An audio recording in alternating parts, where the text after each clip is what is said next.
श्री स्वामी समर्थ मित्रांनो, तुम्हाला आपल्या पुण्यातील श्रीमंत दगडूशेठ गणपती माहीत आहे का?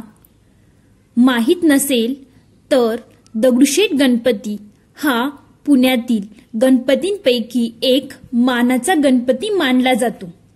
पण ह्याला श्रीमंत दगडूशेठ हलवाई असे का म्हटले जाते हे तुम्हाला नक्कीच माहीत नसेल. यामागे एक प्राचीन इतिहास आहे. तो जाणून घेण्यासाठी व्हिडिओला शेवटपर्यंत नक्की पहा. आणि तुम्ही जर आपल्या चॅनेलवरती नवीन असाल तर व्हिडिओला लाईक करून चॅनेलला सबस्क्राईब नक्की करा. तसेच कमेंटमध्ये गणपती बाप्पा मोरया लिहायला विसरू नका. तर मित्रांनो, श्रीमंत दगडूशेठ हलवाई हे पूर्वीच्या काळातील एक सुप्रसिद्ध मिठाईचे व्यापारी होते. पुण्यातील बुधवार पेठेतील दत्त मंदिर म्हणजेच त्यांची राहण्याची इमारत होती. त्या काळी पुण्यामध्ये आलेल्या प्लेगच्या साथीमध्ये श्रीमंत दगडूशेठ हलवाई यांच्या मुलाचा मृत्यू झाला. या घटनेमुळे ते स्वतः व त्यांची पत्नी लक्ष्मीबाई हे दोघेही खचून गेले.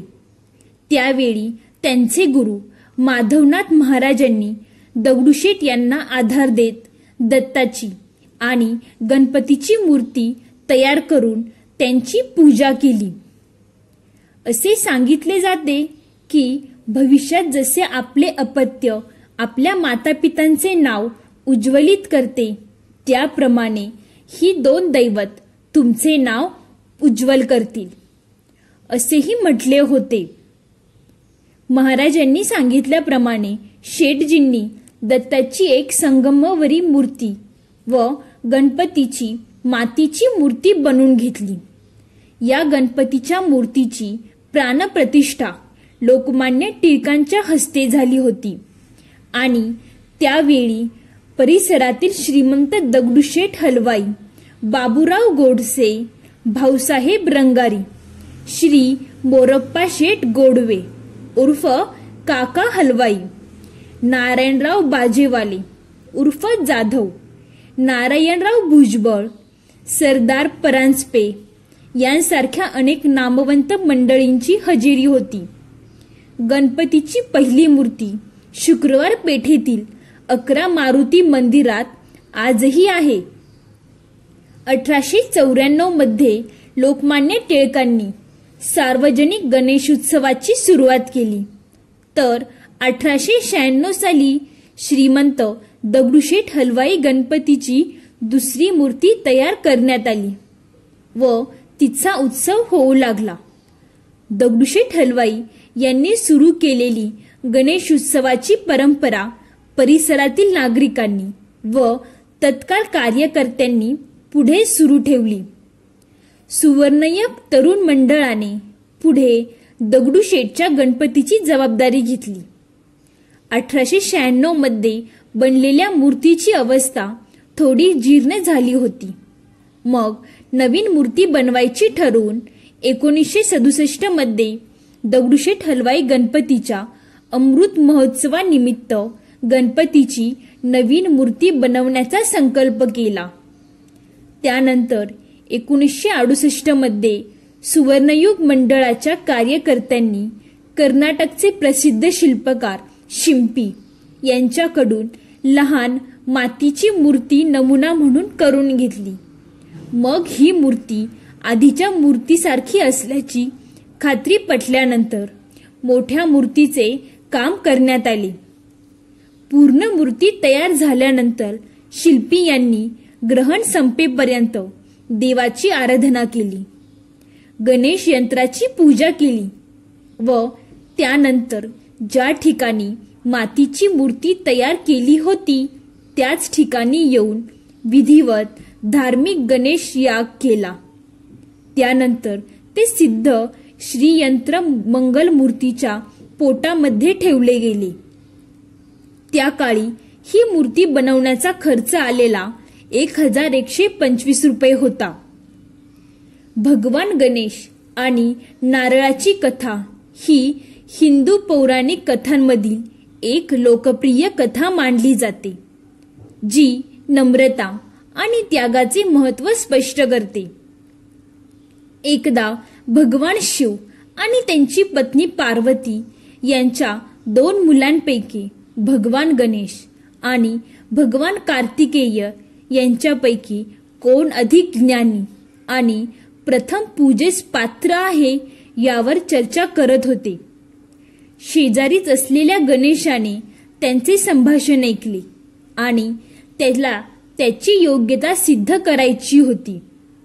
भगवान गणेश बुद्धी आणि बुद्धिमत्तेचे मूर्तिमंत रूप असल्याने ज्ञान मिळवण्याच्या शोधात जाण्याचा निर्णय घेतला. त्यांच्या प्रवासादरम्यान त्यांना एक ऋषी भेटले, ज्यांनी गणेशाला एक दैवी फळ दिले, जे त्यांनी भगवान शिव आणि पार्वतीला त्यांच्या भक्ती आणि शहाणपणाचे प्रतीक म्हणून अर्पण करायचे होते.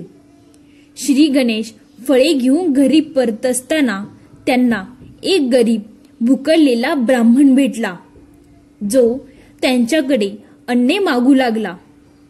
भगवान गणेशाने दयाळूपणे ब्राह्मणाला फळ अर्पण केले.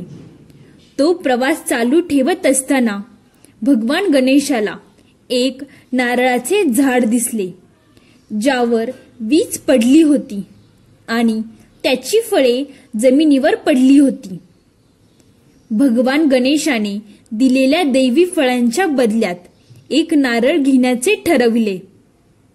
जेव्हा गणेशाने भगवान शिव आणि पार्वतीला नारळ अर्पण केले, तेव्हा ते त्याच्या नम्रतेने आणि निस्वार्थतेने प्रसन्न झाले.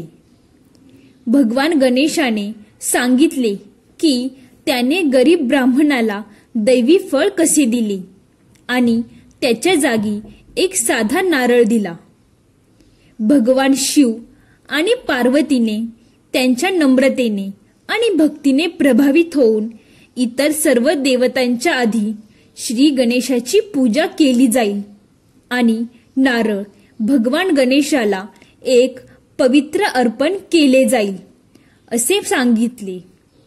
ही कथा आपल्याला नम्रता, त्याग आणि दयाळूपणाचे महत्त्व शिकवते. भगवान गणेश आणि राक्षस गजमुखसूर भगवान गणेश आणि राक्षस गजमुखसूर यांची कथा हिंदू पौराणिक कथेमध्ये एक लोकप्रिय आख्यायिका आहे. पौराणिक कथेनुसार गजमुखसूर नावाचा एक शक्तिशाली राक्षस होता, ज्याने स्वर्ग आणि पृथ्वीला भयभीत केले. त्याच्याकडे त्याचे स्वरूप बदलण्याची क्षमता होती आणि त्याने अनेक शक्तिशाली देवी देवतांचा प्रभाव देखील केला. गजमुखसुराचा प्रभाव कसा करायचा या विचाराने देवी देवतांना त्रास झाला आणि ते मदतीसाठी गणेशाकडे वळले.